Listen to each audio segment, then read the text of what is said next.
আজ আমরা আবার বেরিয়ে পড়লাম। তবে আজ দূরে কোথাও যাচ্ছি না, আমরা সকলে মিলে চললাম জামাই ষষ্ঠী করতে। আমরা চলে এলাম সেকেন্ড হুগলি বিচ টোল প্লাজায়।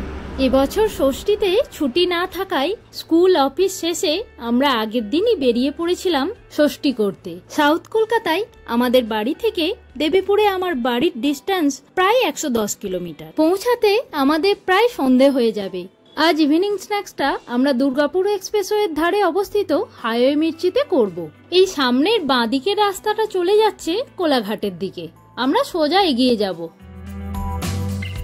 এই ডান দিকে রোডটা হলো দিল্লি রোড। এই দিল্লি রোডের ধারেও রয়েছে অনেক হোটেল ও ধাবা। এখানেই রয়েছে এক্সপ্রেস ধাবা, কিচেন সূত্র, বাইকার্স ঠেক প্রভৃতি রেস্টুরেন্ট। অন্য একদিন আপনাদের এদিকে নিয়ে যাব। আমরা এখন ডানকুনির দিকে এগিয়ে চললাম।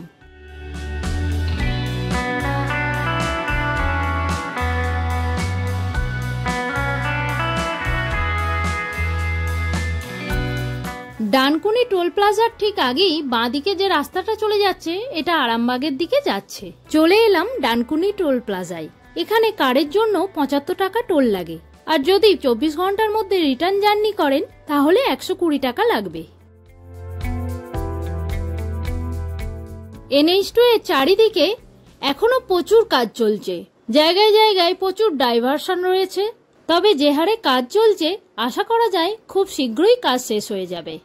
এই ডানকুনির কাছে রোডের কাজ এখনো অনেকটাই বাকি আছে, তবে যত বর্ধমানের দিকে যাবেন কাজ অনেকটাই কমপ্লিট হয়ে গেছে। কিছু ফ্লাইওভারের কাজ বাকি আছে, বাকি অলমোস্ট কমপ্লিট। আমরা হাইওয়ে মির্চির অনেকটাই কাছাকাছি চলে এসেছি। কলকাতা থেকে ডে আউটিং এ আমরা অনেকেই লাঞ্চ বা ডিনার করতে কোলাঘাটের দিকে যাই। দুর্গাপুর এক্সপ্রেসওয়ের ধারে এই হাইওয়ে মির্চিও কিন্তু একটি ভালো অপশন। সাউথ কলকাতা থেকে এই হাইওয়ে মির্চির দূরত্ব প্রায় 68 কিলোমিটার। তবে এই রেস্টুরেন্টটা কিন্তু ফুললি ভেজিটেরিয়ান। এখানে মাছ, মাংস, ডিমের কোনো আইটেমই আপনারা পাবেন না।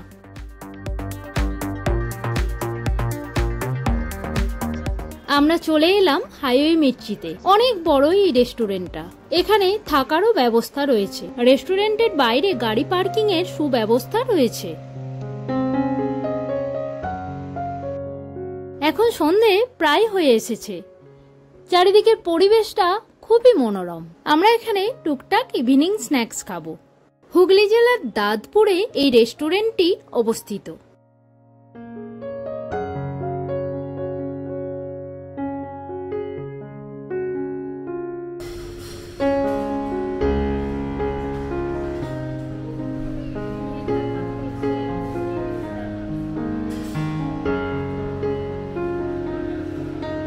ভিতরে বসার জায়গাটা অনেকটা বড়, রয়েছে টয়লেটের সুবিধা, চারিদিকটা খুবই পরিষ্কার পরিচ্ছন্ন। সকাল 6টা থেকে রাত 12টা পর্যন্ত এই রেস্টুরেন্টটা খোলা থাকে। এখানে মেনু কার্ডে অনেক অপশন রয়েছে। এখানে রয়েছে ইন্ডিয়ান, কন্টিনেন্টাল, চাইনিজ, তন্দুর, বিভিন্ন রাইস ও ব্রেডের আইটেম, এছাড়াও চা, কফি, স্ন্যাক্স সমস্ত কিছুরই অপশন এখানে রয়েছে। রেস্টুরেন্টের এই দিকটা হলো কিচেন এরিয়া, এখান থেকেই খাবার সার্ভ করছে। এখানে সাউথ ইন্ডিয়ান ডিশ খুবই বিখ্যাত। আমরা সাউথ ইন্ডিয়ান ডিশ খুব একটা পছন্দ করি না বলে নিইনি, তবে আপনারা আসলে একবার ট্রাই করে দেখতে পারেন। এখানে খাবার অর্ডার দিয়ে আমরা প্রায় 15-20 মিনিট ওয়েট করছিলাম। টেবিলে রয়েছে ভিনিগারে ভেজানো লঙ্কা, গ্রিন চিলি সস আর টমেটো সস।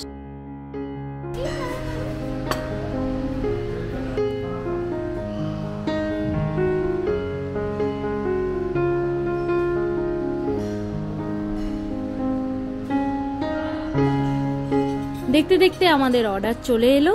আমরা এখানে নিয়েছিলাম ক্রিসপি ফ্রাইড পনির, যার দাম ছিল 260 টাকা, 6 পিস ছিল।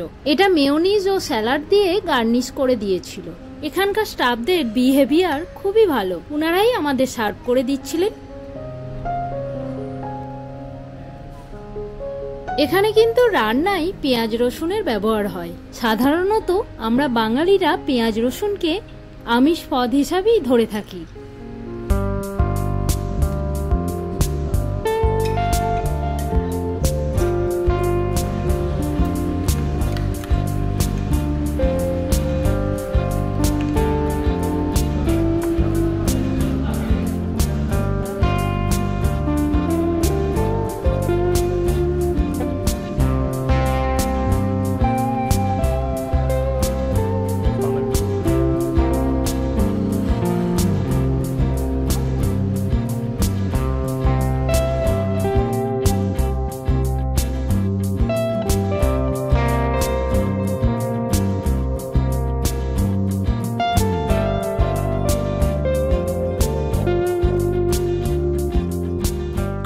ফ্রাইড পনিরটা বেশ টেস্টি ছিল। পনিরের বড় বড় কিউব দিয়ে এটি তৈরি, তবে তুলনামূলক একটু বেশি ঝাল থাকায় বাচ্চাদের একটু অসুবিধা হচ্ছিল।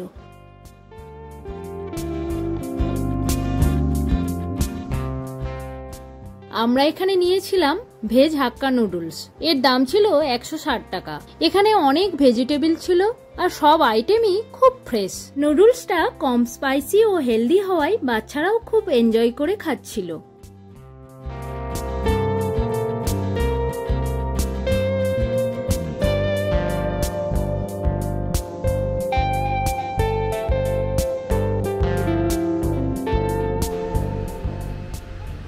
এটা হলো এই হোটেলের ভিজিটিং কার্ড। এখান থেকেই আপনারা কন্ট্যাক্ট নাম্বার পেয়ে যাবেন। এছাড়াও গুগলেও এদের কন্ট্যাক্ট নাম্বার দেয়া আছে। এখানে রুমেরও সুব্যবস্থা আছে। পার ডে মোটামুটি 2500 টাকা থেকে এখানে রুম পাওয়া যায়। এরপর আমরা বেরিয়ে পড়লাম। আমাদের এখানে ওভারঅল এক্সপিরিয়েন্স খুব ভালো ছিল। এর পরদিনই ছিল জামাই ষষ্ঠী, তাই আমরা বাড়ির উদ্দেশ্যে রওনা দিলাম।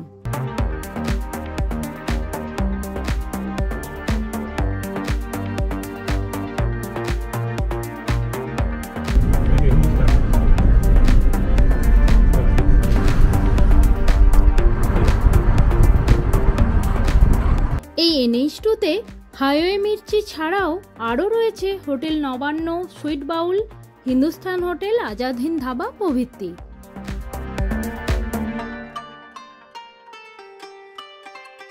অনেকটাই রাত হয়ে গেছে, আমরা চলে এলাম আমাদের বাড়িতে।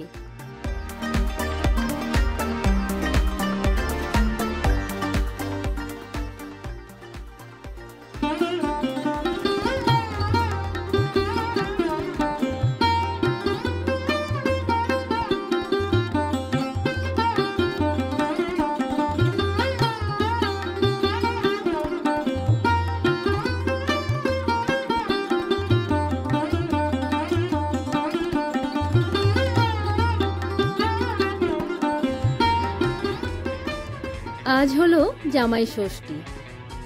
আমরা কাল এখানে এসেছিলাম। ড্রোন শটে আমাদের লোকালিটির ভিউটা ঠিক এই রকম। চারিদিকটা সবুজে ঘেরা, রয়েছে অনেক জলাশয়। এমনই সবুজ প্রকৃতির মাঝে আমাদের বাড়ি।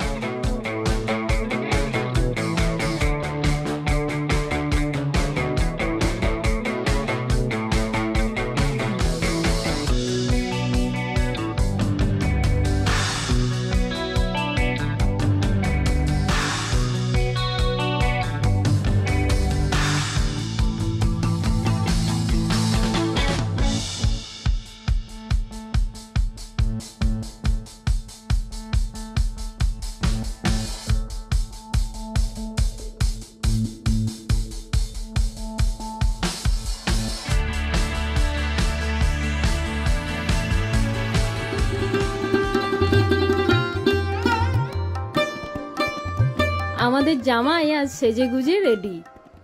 খাবার দাবারও সব রেডি হয়ে গেছে। আজ ওরই দিন।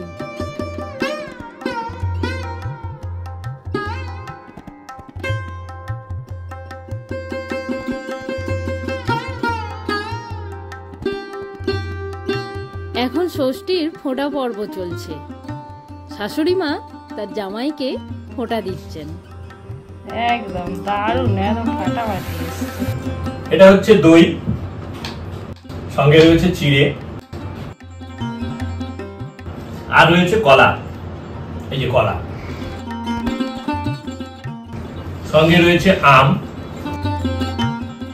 কলা, আম, দই, চিড়ে এই কটাকে মিক্সিং করে খাওয়া।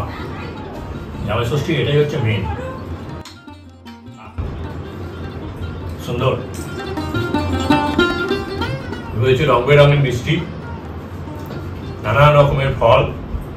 এখন এই সবগুলোকে শেষ করতে হবে, হয়ে যাবে আস্তে আস্তে।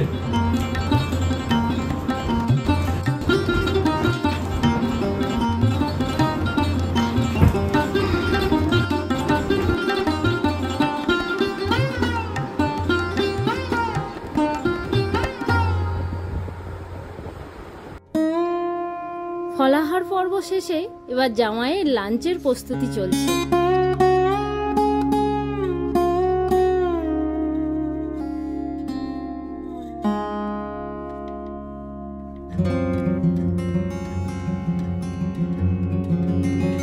ভাত, শাক, ভেন্ডি ভাজা, কাঁকরোল, ছাঁচি কুমড়ো পোস্ত দিয়ে, বেগুন ভাজা, পটল, পনির, ফুলকপি দিয়ে, চিংড়ি মাছের ঝোল, ইলিশ মাছ, চাটনি, দই, মিষ্টি, অনেক আইটেম। আস্তে আস্তে আস্তে আস্তে সব কটাকে খেয়ে শেষ করতে হবে। চলো তোমরা সাথে থাকো, দেখতে থাকো, আমি খেতে থাকি।